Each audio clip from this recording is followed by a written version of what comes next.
Hello everyone, আজ আমি বানাবো লেমন কোরিয়ান্ডার ম্যাগি রেসিপি, যেটা এক সময় ইনস্টাগ্রামে খুবই ভাইরাল ছিল।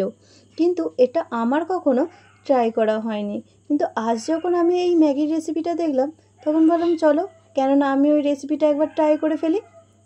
এই রেসিপিটি বানানোর জন্য আমাদের লাগছে পেঁয়াজ, রসুন, লেবু এবং ধনিয়া পাতা।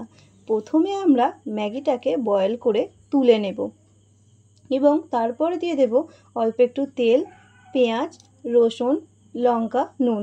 এই সব উপকরণগুলোকে একটু নাড়াচাড়া করে তুলে নেব। তারপর এর মধ্যে দিয়ে দেব ধনিয়া পাতা, ম্যাগি মশলা, লেবু এবং অল্প একটু গরম জল, এবং তারপর দেব সয়া সস, আর সবশেষে দিয়ে দেব এই বয়েল করে রাখা ম্যাগিটি। এই সব উপকরণগুলোকে ভালো করে নাড়াচাড়া করে নিলেই তৈরি হয়ে যাবে আমাদের এই ম্যাগি রেসিপিটি। এই ম্যাগি রেসিপিটি কেমন হলো তোমরা অবশ্যই কমেন্ট করে জানাতে ভুলো না। কিন্তু দেখা হচ্ছে পরের ভিডিওতে।